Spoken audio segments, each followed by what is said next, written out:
दिया गया, लेकिन आम जनता के लिए, इस देश के लिए उठाने वाले आवाज और उस गांव के जो जमनिया गांव से थे वो और भ्रष्ट करप्ट सिस्टम के खिलाफ और सरकार के उठाने वाले को इनकाउंटर कर दिया गया। ये बहुत गलत हुआ है, ये अन्याय हुआ है।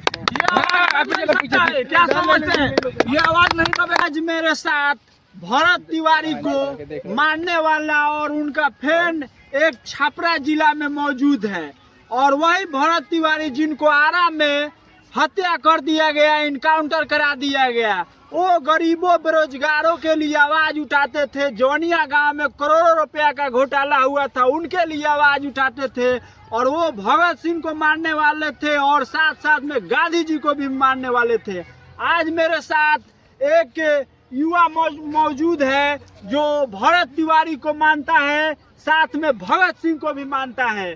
और क्या कहिएगा भैया जी, भरत तिवारी का इनकाउंटर किया है लोग तो जी बहुत गलत हुआ है। मैं तो सबसे पहले यही जानना चाहता हूं कि वो क्या वो आतंकवादी थे, क्या वो एक क्रांति नहीं उठा सकते हैं? लोगों को सही आवाज उठाना क्या गलत है, पाप है?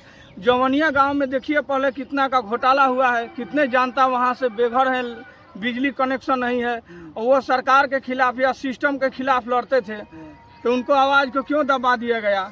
अगर उन्होंने कुछ गलती भी किया लगता था जैसे कि या उठाए हैं शस्त्र, तो सबसे पहले उनको हथियार डाल दिए, इसके बाद इनकाउंटर क्यों किया गया? ये गलत है सरासर। ये न्याय मिलना चाहिए, बहुत अन्याय हुआ है।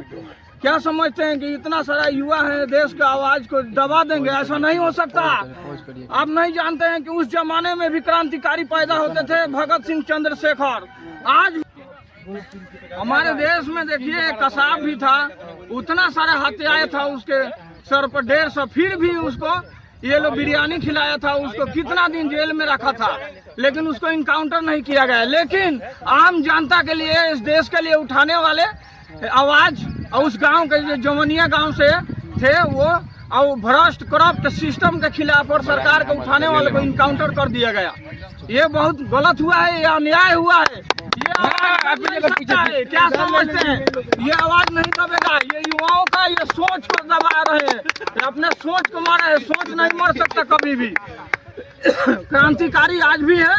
अगर वो न्याय नहीं मिला, इतने दिनों के बीत गया है, अगर वो जांच नहीं हुआ, न्याय नहीं हुआ, तो सभी युवाओं अपना आक्रोशित होकर फिर से क्रांति छेड़ सकते हैं। अभी देखिए फिलहाल में यही चल रहा है। अच्छा, आज जो नेता, जो विधायक उनको गोली मरवाने का आदेश दे दिया, हाफ इनकाउंटर कराने का आदेश दे दिया, वही आज नेता नाम फेम कमाने के लिए उनको द्वार पर 15 दिन से विराजमान है और रात दिन फैन फ्लोइंग कराने के लिए अलग अलग भाषण दे रहे हैं, टिप्पणी दे रहे हैं। आखिर पहले इन लोगों को समझ में क्यों नहीं आया? आज बोल रहा है कि सरकार गलत है, थाना अध्यक्ष गलत है, एसपी गलत है, मगर जब तक कोई बड़ा पदाधिकारी, बड़ा नेता, मंत्री अगर आदेश नहीं देगा तब तक किसी का इनकाउंटर कैसे हो सकता है? बताइए जी। ये सरासर गलत हुआ है और व्यूज बटोरने के लिए सब किया जा रहा है। मैं जानता हूँ अगर वो सही रास्ते पर चल रहा है तो सबसे पहले तो ये समझना चाहिए कि हाँ भाई, उसको पकड़ने थे, आप जेल में डाल देते, उस पर मुकदमा भी चल सकता था। लेकिन वो सिस्टम के खिलाफ अपने गांव के लिए या जनता के लिए लड़ना, ये कहाँ का बुराई है, कहाँ का पाप है? पहले ये बताइए।